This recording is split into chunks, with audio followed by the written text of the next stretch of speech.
Bang, kalau seandainya tahunya kita ini yang besar-besar itu dia amal ibadahnya, kenapa kita membahas hadis arba'in saja?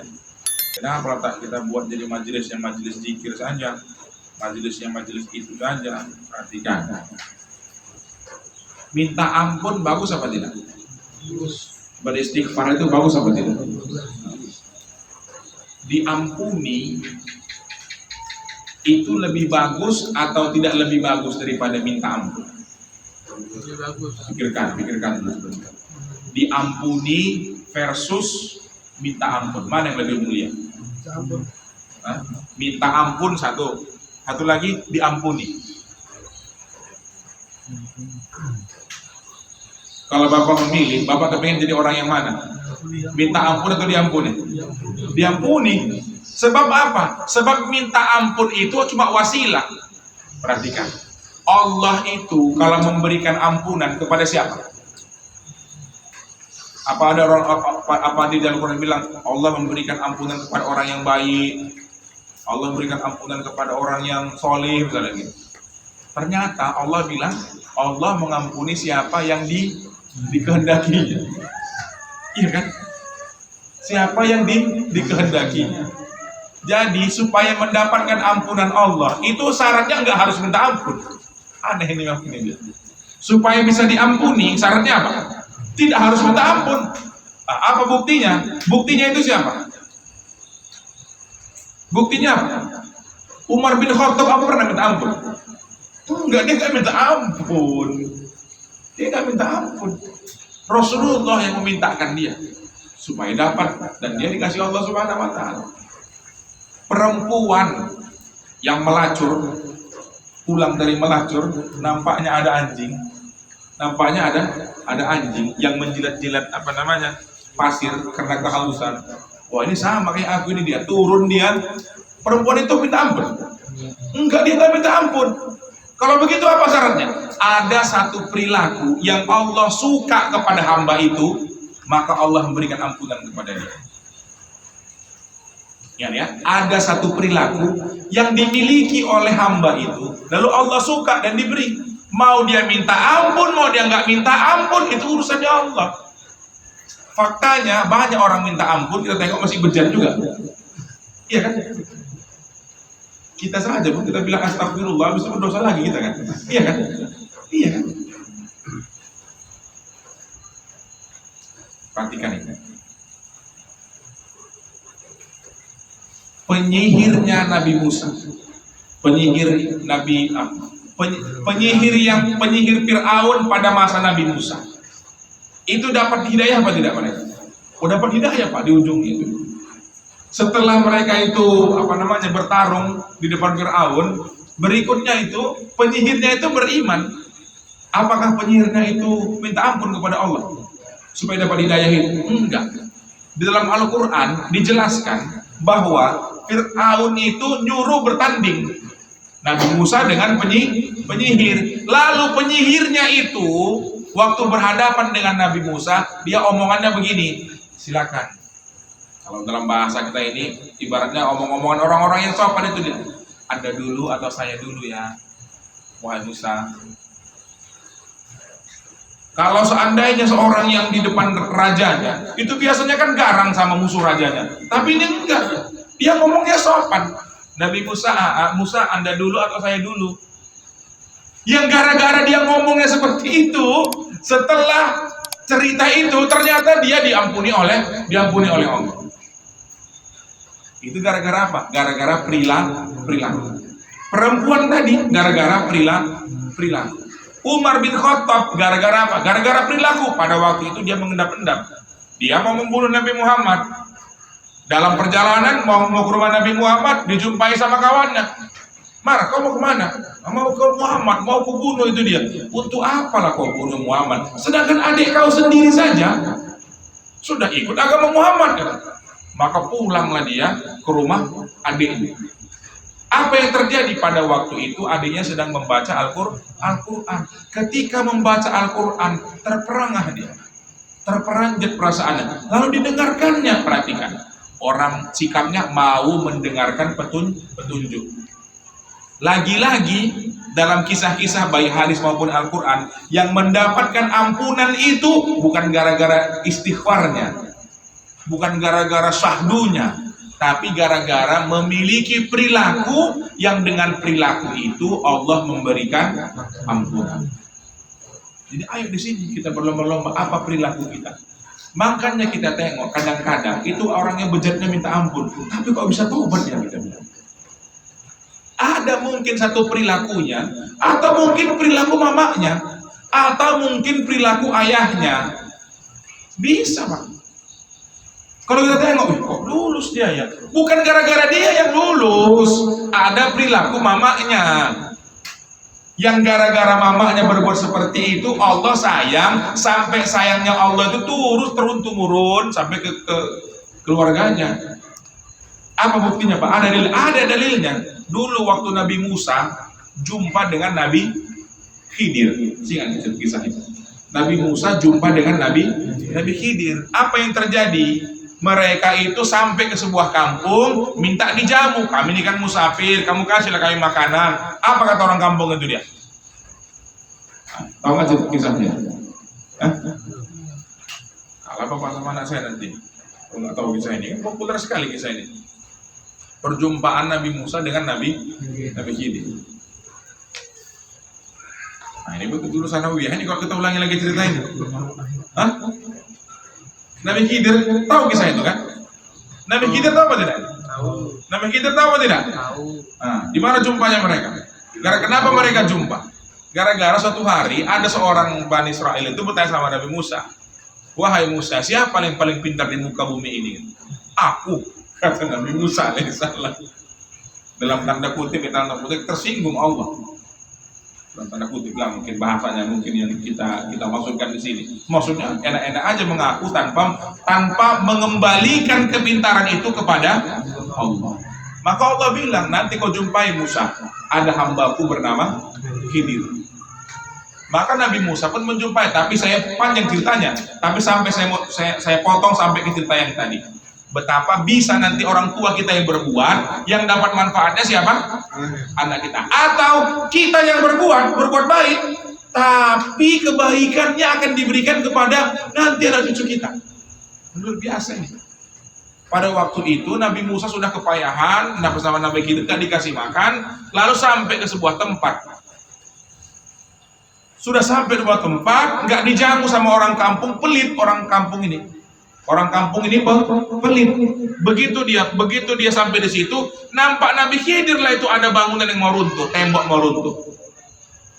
Sama Nabi Khidir diajaknya Nabi Musa itu memperbaiki tembok itu. Nabi Musa gondoknya minta ampun. Apa Khidir ini kalau bahasa kita lihat, udah nggak dikasih makan di sini, bertukang pula lagi apa di sini gitu ya. Tapi ini banyak cerita di belakangnya ya, sampai nanti bapak-bapak nanti saya potong saja ceritanya.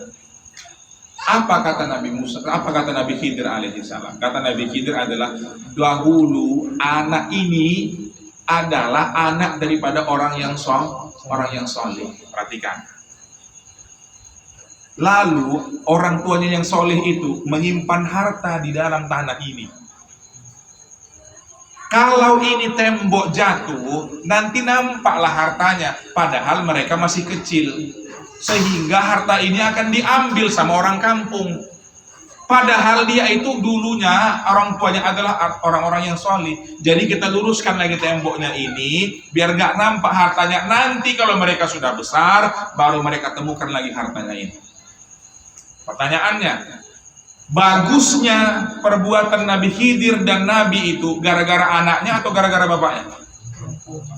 Gara-gara bapaknya. Saya tanya, manfaat daripada perbuatan itu kepada bapaknya atau kepada anaknya? Bapak yang berbuat, nanti anak yang dapat kebaikan. Hari ini kita di sini yang merintis majelis ini. Tapi nggak tahu kita, mungkin nanti anak cucu kita yang paling mendapatkan manfaat dari sini. Nggak tahu kita. Entah generasi keberapa nanti itu dia, yang sampai nanti ternyata ada universitas Ar-Raudah. Kita nggak tahu kapan itu terjadi. Dan kita nggak tahu nanti masa generasi keberapa dari kita. Tapi Tapi kita sudah dicatat sebagai pendirinya. Saya mau tanya, berapa tahun sudah Universitas Al-Azhar? Sampai sekarang pendirinya terus mendapatkan pahalanya. Sampai sekarang. Apakah waktu mendirikan itu dia sadar akan sebesar itu sekarang ini? Gontor kita bayangkan. Apa sadar, apa sebesar itu rupanya cita-cita mereka? Kita juga nggak tahu. Kita rintis sekarang ini. Gini-gini aja pun pengajiannya. Kalau seandainya itu yang kita pikirkan, maka nanti kita lihat ini, pendek sekali nih visi kita. Pendek sekali. Kita yang merintisnya, biar nama kita ditulis sebagai perintisnya. Biar nama kita ya Pak, macam di sana Pak, pesantren itu, pesantren ini dibangun. Bukan itu. Bukan nama di dunia yang kita mau. Malaikat akan menulis kita sebagai perintisnya. Sampai ketika kita mati, maka akan mereka mengatakan, dulu universitas sebesar ini, dulu ini loh, cuma ini pertama-tama dulu, pernah aku baca ini apanya, sejarahnya di internet katanya. Mereka tuh hanya dari rumah ke rumah aja. Bahkan dibangun dari 275.000 rupiah karena mereka kepingin membuat musola. Bayangkan. Tapi kita nggak tahu generasi keberapa nanti itu.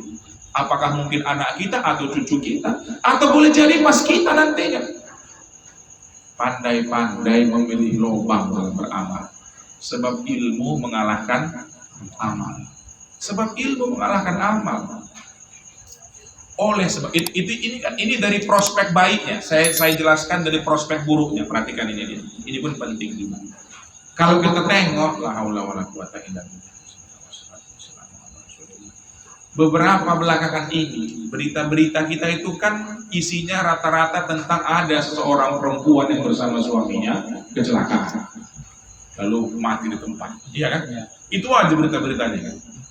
Yang perempuan tersebut konon katanya beberapa waktu yang lalu itu baru dipenjara gara-gara skandal prostitusi. Seolah-olah orang menganggap bahwa kalau namanya begitu memang nanti ini namanya prostitusi pasti diajar lah ini segala macam, pasti diajar lah ini, masuk mati, langsung mungkin malaikat sudah nyiapkan tongkat mungkin ini. Tunggu dulu, beberapa waktu yang lalu saya mendengarkan sebuah ceramah. Dari siapa? Dari Ustadz? Bukan Ustadz. Siapa? Dari orang dai, bukan dai, bukan Ustadz, bukan yang masuk lebih tinggi lagi, seorang Habib. Habib itu mengutip langsung pakai namanya. Dalam perasaan saya waktu menonton pertama itu, ya Habib, ngapalah Anda mengikuti cerita-cerita ini? Mengikuti komentar-komentar mengenai yang ini. Dia bukan membuat inisial, langsung menyebut namanya. Dibilangnya perempuan ini boleh jadi husnul khotimah. Boleh jadi husnul khotimah. Macam mana ceritanya ini katanya. Lalu dia mengutip pendapat daripada Habib Umar bin Hafiz. Kalau dibilang Habib Umar bin Hafiz sudah kita rujuklah kita ya kan. Tapi tentulah Habib Umar bin Hafiz tidak bicara mengenai perempuan ini. Rupanya Habib ini pernah mendengar bahwa Habib Umar bin Hafiz pernah berkata begini, pernah menjelaskan begini. Pada suatu hari ada seorang yang soleh. Ini orang soleh betul. Dia melakukan perjalanan dari sebuah tempat ke sebuah tempat yang jauh. Seperti biasalah orang-orang di Yaman, orang-orang pada masa dulu. Itu kan kalau perjalanan, itu kan bukan macam kita. Naik bus, bukan. Mereka jalan kaki. Perjalanannya jauh. Sampai-sampai misalnya ada sampai 1 minggu, 2 minggu. Ada bahkan sampai 1 bulan baru sampai ke tempat tersebut. Bayangkan kalau dari Madinah mau ke Baghdad, kalau mau naik unta, mau berapa minggu itu, mau berapa bulan itu baru sampai.